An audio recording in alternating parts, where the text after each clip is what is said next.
My name is Benson Masharia.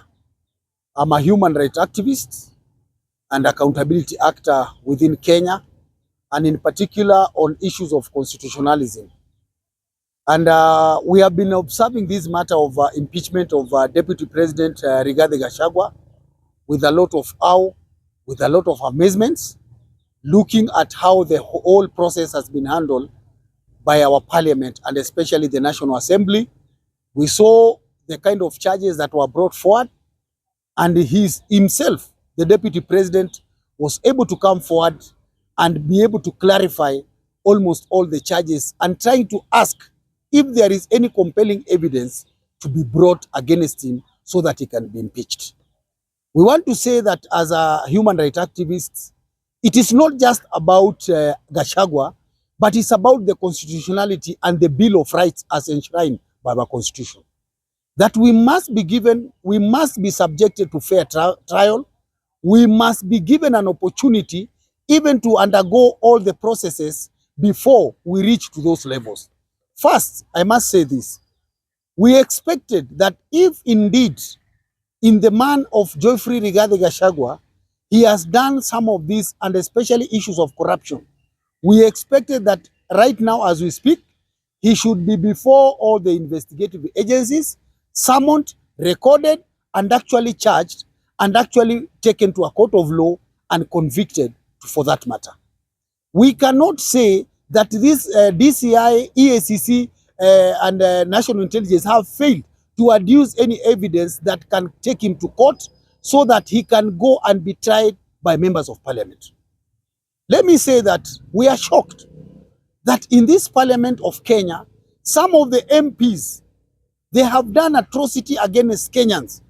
Leave alone Gachagua even inheriting the property of his brother and even being told a tribalist. Let us talk about some of these MPs who have actually killed. Talk about this guy called Kagombe from Gatondo. This guy killed people in broad daylight. He shot. That person died. The man was arrested and only to be released, and now is the one ranting and shouting in parliament that Gachagua should go. We are so shocked that our country has been reduced into observers, that fundamental rights and freedoms as enshrined in our constitution are not respected anymore. Look at people like Akinaisha Jumwa. They kill people. They still went ahead and become CSS. Look at this other guy called Didmus Baraza, the MP for Kimilili. He shot somebody. And these people are the ones who are now ranting. We know they have the hangman's noose on them. That is why they are behaving by jumping up and down, making sure that they subject Rigathi Gachagua to this ridicule of being impeached.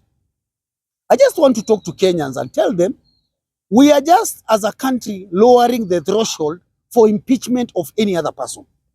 Look at all our MPs who has misbehaved, like even the MP who was jailed for 67 years. And that guy still continues, Waluke. He continues to be the MP for Sirisia, and nobody has ever even told him to resign. This charade that has been brought forward by this country, we must tell the president, today it might be Rigathi Gachagua, but you are not in control of MPs. Tomorrow things may change, and these people may decide for you to go home. What will you do? When we keep lowering the threshold, look at the deputy president, Anatolewa within 14 days. By this week, he will have been impeached by Senate. We have looked even him being subjected to the whole process. Already even Wetangula, the Speaker of the National Assembly, had a predetermined idea about how he was going to handle it. Gachagua was taken down. He has been mauled by our MPs. They were running up and down. And of course, they had their day. It's good. They have had their day. Also this week, we want to know, even the senators will have their day. We know they are going to sacrifice Gachagua. Let us not lie to ourselves. This is a political process. And because it's a political process, it has been handled politically. And we want to tell Kenyans, okay, politically they will win. But now, our major battle now goes to the judiciary, where we hope that the judiciary of Kenya will uphold the fundamental rights of His Excellency Rigathi Gachagua of being subjected to a fair trial. Not the way we saw the charges were trumped up. At the end of the day, the way they were mismanaged within a very short time, there was a lot of charade. And yet here, we are clapping. I want to tell the leadership of this country, as civil society actors within Kenya, we are watching and we shall be enjoying in so many of these civil suits within the judiciary. Let us now square it there, so that if the truth will come out that indeed Rigathi Gachagua is guilty or as charged, then we will let him go. Because at the end of the day, he will have been subjected under the judiciary and we will have observed the whole process. Maybe in court, the government, even the president and his men, will adduce more evidence that they are not telling us as Kenyans. But we want to say, we cannot mob lynch a person in the name of just carrying out a political process, but we are hoping that the judiciary, even with the constitution of the bench as requested to the Chief Justice, will take place. We want to tell all our MPs, you can have your field day. You can sacrifice people at the altar of political expediency, and whatever you are given, even look at the senators, whatever you can say. But let me tell you, Wanjiku on the ground is very serious about what is happening. And we just want to tell you people, it is high time as leaders, you must uphold the constitution of Kenya.